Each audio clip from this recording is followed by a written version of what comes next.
Bonjour, je suis Jenna Suru et voici Alexis et Diego Perrotte. Bonjour Alexis, bonjour. Hey, Alexis ça et va? Diego.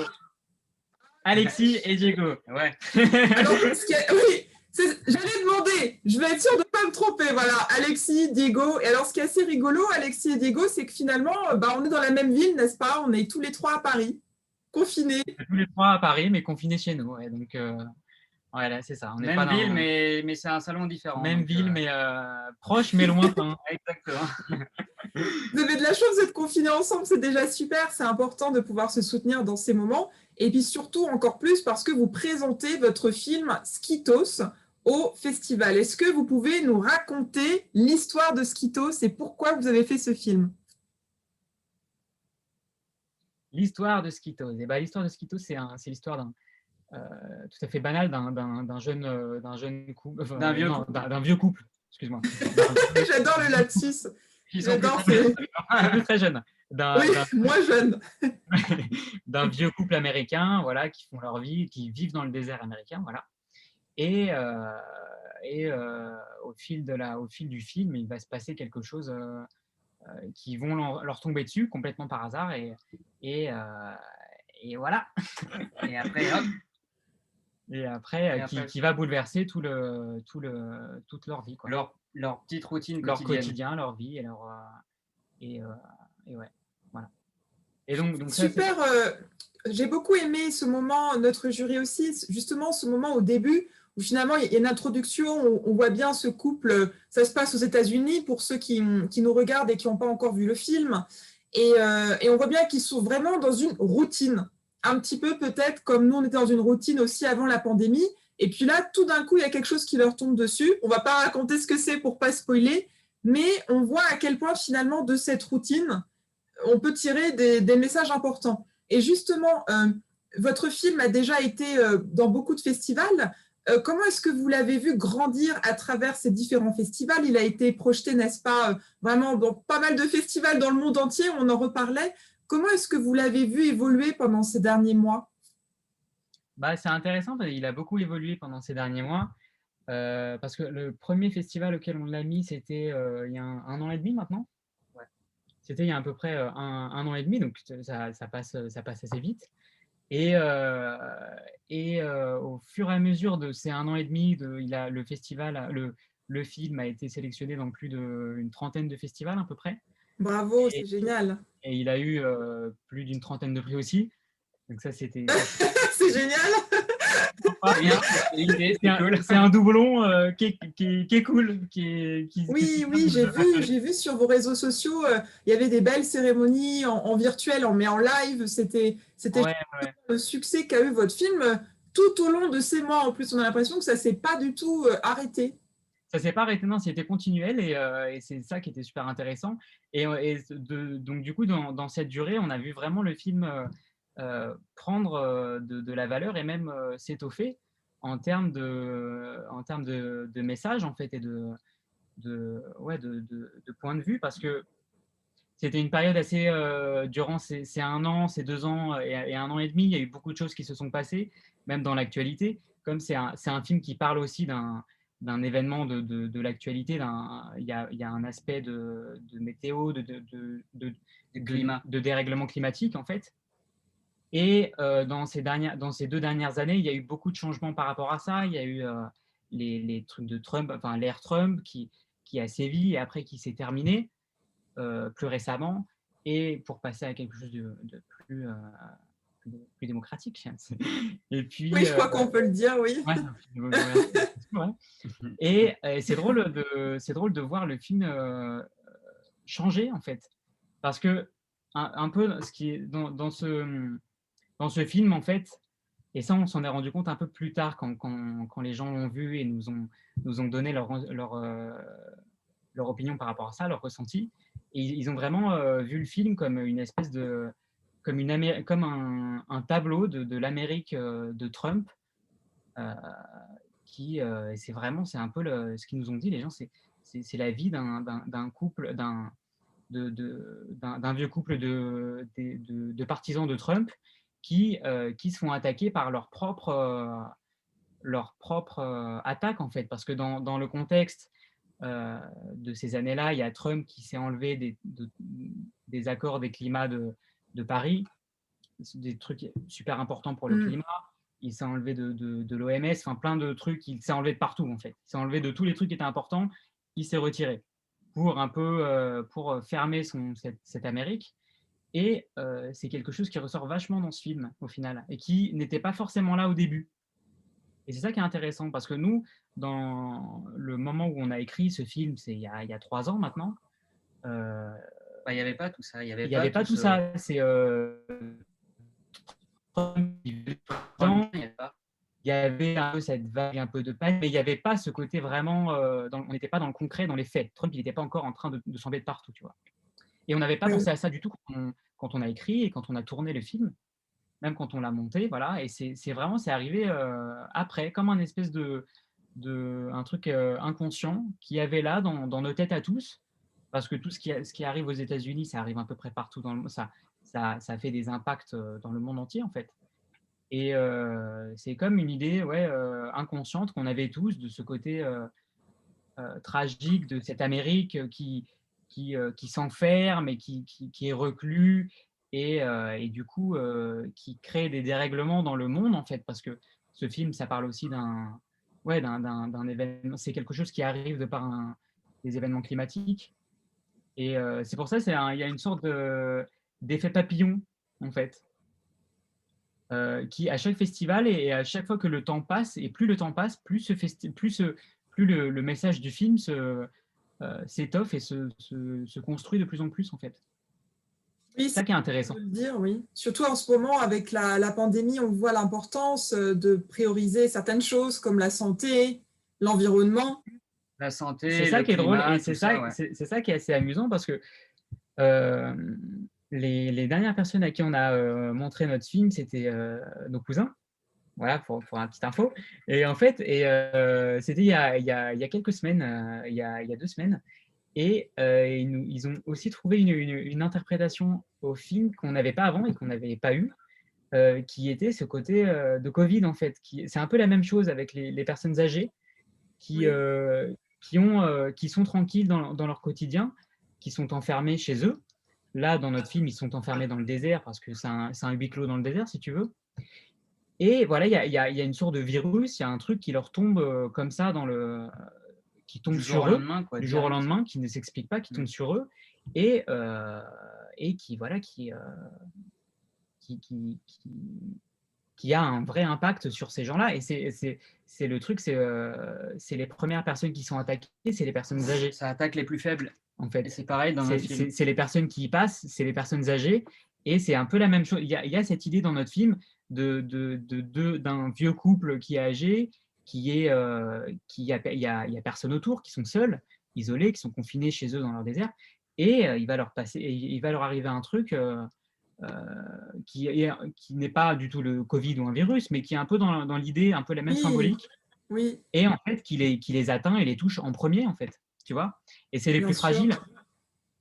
Et j'ai trouvé ça intéressant, que tu vois, plus le temps passe, et plus il y a des choses qui arrivent qui n'étaient pas là du tout lors de l'écriture, mais qui arrivent. Il y a des interprétations différentes, chacun a son point de vue assez différent sur le film, et ça fait un peu l'effet boule de neige, tu vois, chacun voit un peu ce qu'il veut voir dans le film, et puis il y a plusieurs messages qui en sortent. Puis avec ce contexte de l'actualité très fort, qui alimente tout ce message, et c'est malgré lui, tu vois, c'est des choses qui arrivent, qui l'alimentent de plus en plus, mais c'est pour ça que c'est intéressant de voir ton film, parce qu'une fois que tu l'as fait et que tu l'emmènes en festival, il ne t'appartient plus, ton film. Il est c'est vrai, bien sûr. C'est ça qui est génial.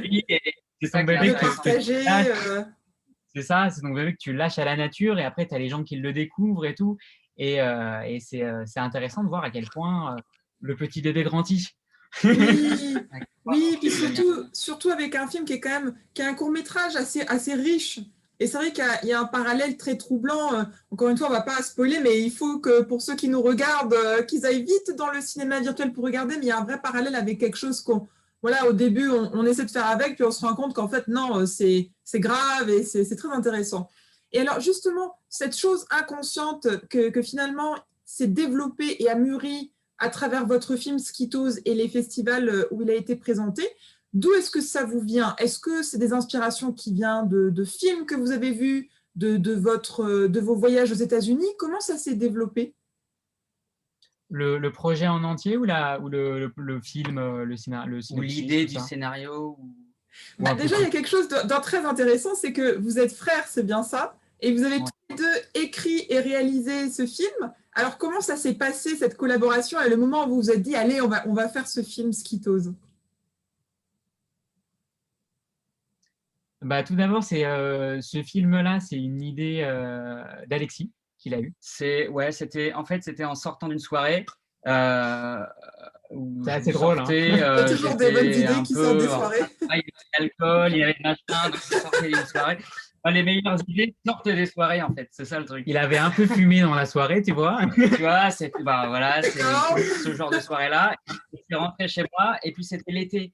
Donc, il faisait très chaud. Je suis rentré chez moi, donc j'ai ouvert les fenêtres et je me suis mis dans mon lit et je me suis endormi tout de suite. Et puis, à un moment, en pleine nuit, je me suis réveillé. Sans spoiler. Hein. Ouais, je me suis réveillé et je me suis retrouvé entièrement ouvert de blessures, de piqûres et d'insectes, en fait. Ouais, d'insectes volants. Et puis je me voyais et puis j'étais là complètement. En fait, c'était un gros bad trip. Et je me suis réveillé après en sueur, tout ça, tout le blablabla. Et j'ai écrit la petite idée. Après, je l'ai écrit. Après, le lendemain, j'en ai parlé à Diego. Et on s'est dit que ça ferait un bon petit court-métrage un peu de genre. Donc, l'idée était pas mal à explorer. Ça, c'était cette idée qu'il a eue. C'est le côté où il était impuissant face à quelque chose, une nuée de quelque chose qui arrivait et qu'il absorbait son énergie vitale et tout. Il était impuissant par rapport à ça, il ne pouvait plus bouger. Et donc c'était terrifiant. C'est pour ça que cette impuissance, un peu, on l'a travaillé et on l'a retranscrit par rapport à travers un vieux couple. À travers de la vieillesse, en fait. Et donc l'isolement, mais pour le coup, pas l'isolement du confinement, mais finalement l'isolement voulu. Parce qu'ils font vraiment le choix d'être reclus du monde. C'est un vrai choix. On voit qu'ils veulent être tranquilles. Ouais. Ce qu'on voulait aussi, c'était cette idée de vieux couples qui sont, ils sont tous les deux, ils ont que tous les deux et ils sont seuls dans l'immensité en fait du désert, du décor autour d'eux. Et ce qu'on voulait, c'est qu'ils soient reclus dans leur maison. Il n'y ait pas d'interaction avec les autres. C'est vraiment, tu vois, c'est la banalité de la fin de vie entre guillemets. C'est ce côté retraité, tout seul. Isolé, sans personne autour pour les aider, quoi. Donc Et alors, au cours du développement de ce film et la réalisation, quels ont été les moments les plus beaux ou au contraire ceux qui ont été les plus challengeants? Qu'est-ce que vous avez retenu comme moment où vraiment vous vous êtes dit « Oh, ça y est, ce film, on le tient » ou alors des beaux moments ou des moments où au contraire, il a fallu que vous fassiez face à des obstacles importants pour le créer? C'était un peu les montagnes russes tout le temps. Il y a eu plein de trucs et c'est important de dire que aussi on a eu cette opportunité de tourner aux États-Unis parce que c'est quelque chose pour un court-métrage avec des Français, c'est pas commun. Donc on a eu cette opportunité de tourner aux États-Unis dans le désert de Joshua Tree particulièrement. Magnifique. Grâce à Virginie Drouot et Olivier Gorilla qui ont line produit ce film. C'est génial. Et qui nous ont c'est des gens qu'on avait connus quand on faisait photographe au festival de Colcoa, voilà, et de Los Angeles, et donc qui nous connaissaient et tout ça. On avait travaillé ensemble pendant 3 ans au festival. On a travaillé ensemble. Donc on les connaissait bien et puis ils nous connaissaient bien et ça. Et en fait, c'est génial. Bien. Et en fait, c'est un peu cette idée de tourner sur le sol chez eux. C'est Virginie qui nous a dit, écoute, si vous avez une idée, Venez, on l'a fait aux États-Unis. Venez, on fait un court-métrage ensemble. On fait un truc tous ensemble et tout. Et puis nous, on a dit, ah bah ouais, chouette, on va trouver une idée. Donc nous, bien sûr, on a trouvé une idée. Oui, c'est super. Et ça se ressent d'ailleurs.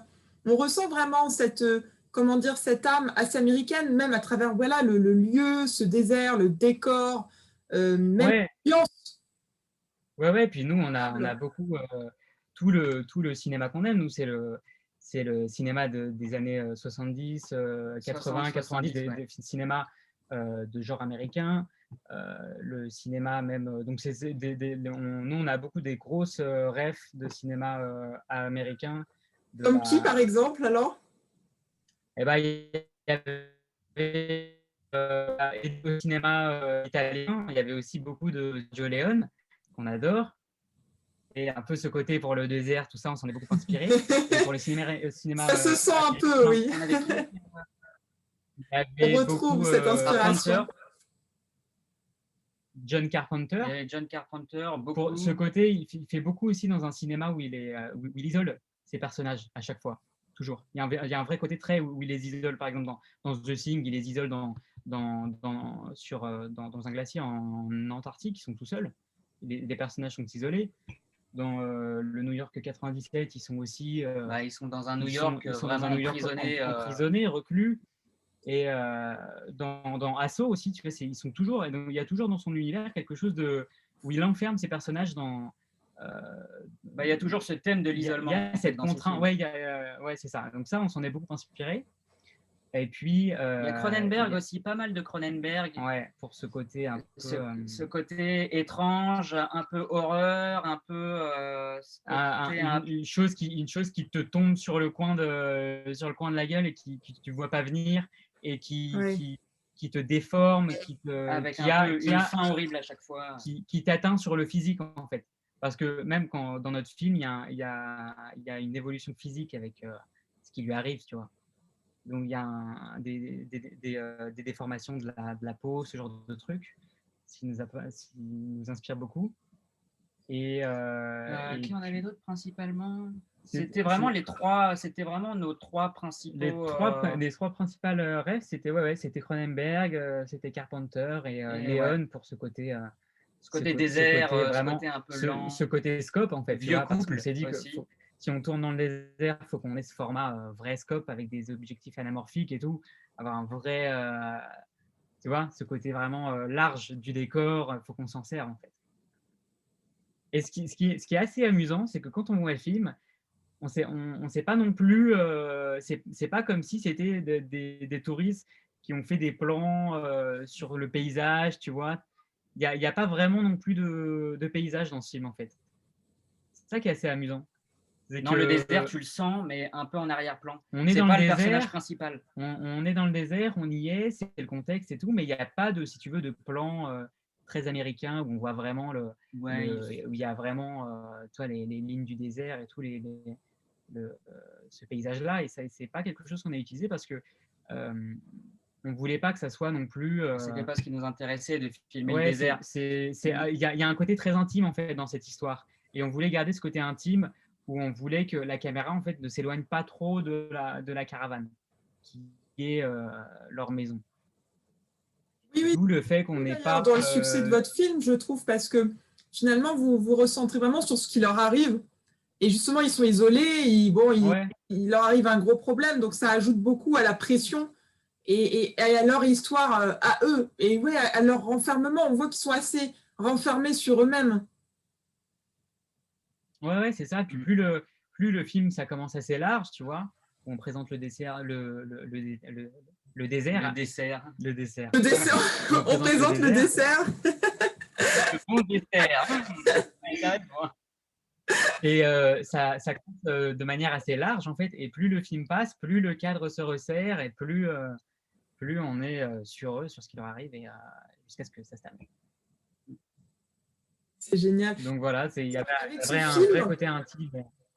Et avec ce film, du coup, vous avez dû beaucoup apprendre aussi, le voir grandir, ça doit être extrêmement inspirant. Est-ce que ça va influencer vos prochaines productions? Est-ce que vous avez d'autres films en ce moment à Paris en préparation? Ouais, carrément, carrément. Bah, de ce film, de cette expérience américaine, on a énormément appris. Ah, c'était vraiment. Énormément. C'était une masterclass.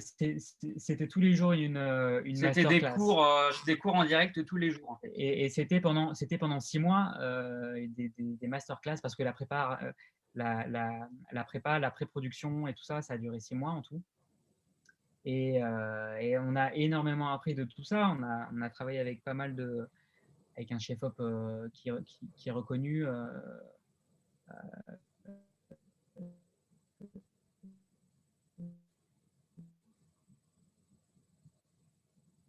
Qui est connu aux États-Unis. Et du coup, lui aussi appris plein de trucs, tout ça. Et c'est pour ça qu'on a pu apprendre beaucoup de choses dans cette expérience qui nous aide en ce moment beaucoup pour le prochain. Ouais, pour le deuxième. Ouais, pour ce qu'on veut. On avait un petit carnet où on a noté plein de trucs. Où on a noté un peu les 10 commandements. Les choses à ne pas faire, à ne plus faire en fait pour le prochain. Les choses à faire et à ne plus faire. Quoi, par exemple faire, ouais. Vous pouvez en partager un ou deux avec nous, comme ça on bénéficie aussi de votre expérience. Le premier, c'était ne plus faire de film. Plus jamais, c'était trop dur.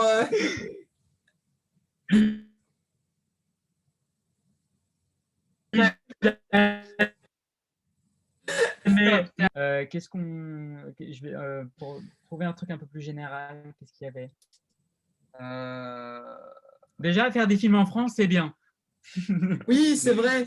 À Paris, on a une ville magnifique où il y a quelque chose de tourné. Et c'est vrai que on a beaucoup de chance d'être dans une ville comme ça où bon, voilà, on est quand même très aidé. C'est une ville déjà visuellement qui est très intéressante, qui est très inspirante. Donc, en plus, vous avez un court-métrage en préparation, n'est-ce pas, à Paris? Vous en avez parlé à un moment. Oui, exact. Le prochain court-métrage qui s'appelle Psychose. Avec un Z. Ah pareil que ça rappelle quelque chose. Ça n'a rien à voir entre les deux. Ça rappelle le Psychose d'Hitchcock. Oui, bien sûr. Et on a un film que là, on est en plein dans la préparation. C'est un film qu'on va tourner fin mars, la dernière semaine de mars, et qu'on tourne sur Paris, en région parisienne. Et puis là, ça fait du bien de tourner chez nous, en fait, parce que ce qu'on a eu aussi dans la préparation de Skitos, un truc qui n'était pas forcément très agréable, mais bon, ça fait partie du truc aussi. On le savait, c'est très bien. Mais c'est le fait que que tous les techniciens, tu les voyais en Zoom ou ce genre de trucs, les comédiens, tu les voyais aussi par Zoom, et tu manquais en fait cette relation, cette proximité, avec toute l'équipe en fait. Avec les gens, et c'est quelque chose nous qu'on aime beaucoup, c'est être avec les gens, être avec eux autour d'une table et on parle tous ensemble. Bien sûr, oui. Ça, c'est quelque chose auquel on tient beaucoup, beaucoup, beaucoup, et qui participe aussi à toute cette énergie de tournage, en fait, tu vois. Oui, oui. Et voilà, c'est des choses qui nous ont manqué un peu sur le tournage de Skitos. Alors, ça a été très bien aussi, ça a été très différent. Et il y a eu cette énergie qui a vraiment fait amener les choses. Mais c'est une proximité qui nous a manqué un peu sur le truc. C'est pour ça que là, pour Psychose, on est un peu, entre guillemets, dans notre terrain de jeu, si tu veux. Là, on est sur place, on peut rencontrer les gens, il y a des discussions où on peut se permettre de rester plus de temps, parce qu'il faut qu'on prenne en compte aussi le décalage horaire qu'il y avait entre LA et Paris, qui était assez important. 9 heures de décalage horaire, c'est pas rien. Le matin ou soit très tard le soir. Donc, soit c'était vraiment décalé, quoi. Soit c'était nous qui avions la tête dans le pâté, soit c'était eux. Moi, je vais me coucher, bon, je vais me réveiller. Tu vois, ouais, c'est ça, c'était un peu ça. C'est vrai que c'est un vrai challenge aussi, ça. C'était super intéressant, mais c'était un vrai challenge, et c'est pour ça qu'on a appris beaucoup. Et que ça nous sert beaucoup pour notre prochain court-métrage, là, qu'on tourne sur Paris et tout. Ouais, on tourne bientôt. Qui est donc Psychose, voilà, le titre est similaire à Skitos, mais dans le titre, en fait, mais qui n'est pas du tout dans l'histoire ou dans le contexte ou ce genre de truc. C'est vraiment un truc complètement différent. Il y a quand même des aspects, on a gardé ces aspects genre, un espèce de film de genre un peu, sans vraiment l'être, parce que c'est pas non plus, tu vois, film de genre, tu vois tout de suite quand tu tombes dans un film de genre et tout. des zombies, des trucs. Là, il y a un côté... en fait, le Psychose, là, c'est un film de genre sur un contexte social très fort, si tu veux. Donc, qui prend un peu le pas sur tout cet aspect-là. Ouais. Donc, c'est un film de genre, mais avec une dimension sociale qui est importante. Ce qui est important, qui est important. C'est important aussi pour nous. C'est vrai qu'au Festival de Paris, nous, on est très sensibles aux films, bien sûr, qui sont d'une grande qualité, comme le vôtre, et aussi qui ont un message fort, que ce soit pour l'environnement, pour l'avenir. C'est des messages dont on a bien besoin en ce moment pour rendre ce monde un petit peu meilleur. Alors, pour tous ceux qui nous regardent, s'il vous plaît, allez, si vous ne l'avez pas encore fait, dans le cinéma virtuel en bas à droite de votre écran, voir le film d'Alexis et Diego. Il s'appelle Schittose. Si vous l'avez déjà vu ou quand vous l'avez vu, n'hésitez pas à les joindre et à partager leur travail. Je suis sûre qu'ils pourront vous répondre sur les réseaux sociaux et au festival. C'est vraiment important pour nous de rendre honneur à nos filmmakers. Pardon, vous disiez quelque chose? Un mot de la fin? À faire des petits retours et tout, des petites critiques, c'est vraiment bien. C'est vrai que quand le film passe en festival, c'est ce genre de truc qu'on n'a pas quand c'est du virtuel, en fait. Qu'on a beaucoup moins qu'en vrai. Oui, c'est très important. Dès que tu projettes ton film en vrai, tu rencontres tous les gens après. Tu peux en discuter directement après, c'est ça qui est intéressant. Et c'est ça aussi qu'on a moins eu avec tous les festivals auxquels on a participé. On a moins eu des retours, en fait, tu vois. Bien sûr, c'est très important les retours. C'est un peu qui nous manque sur tout le séjour de festival qu'a eu Schittose et qui continue d'avoir. C'est des retours. Les retours sont importants. Donc voilà, donc vous n'hésitez pas à nous partager vos retours et vos opinions et vos petites critiques. Surtout les mauvaises critiques. Ça, on adore. Surtout les mauvais, méchants critiques. Ça, on peut les encadrer et tout. Et vous pouvez les rencontrer, donc, travailler par rapport à Diego, soit sur leurs réseaux sociaux, ou sinon, on le rappelle vraiment, au festival, nous avons un café virtuel pour pouvoir rencontrer les autres filmmakers, les autres personnes qui sont au festival. Donc vraiment, encore une fois, n'hésitez pas à les contacter et à partager leur travail, puisque ça fait partie vraiment du festival, de pouvoir rencontrer, être inspiré et vraiment échanger pour la suite. Merci beaucoup à tous les deux. Merci à toi. Merci à toi.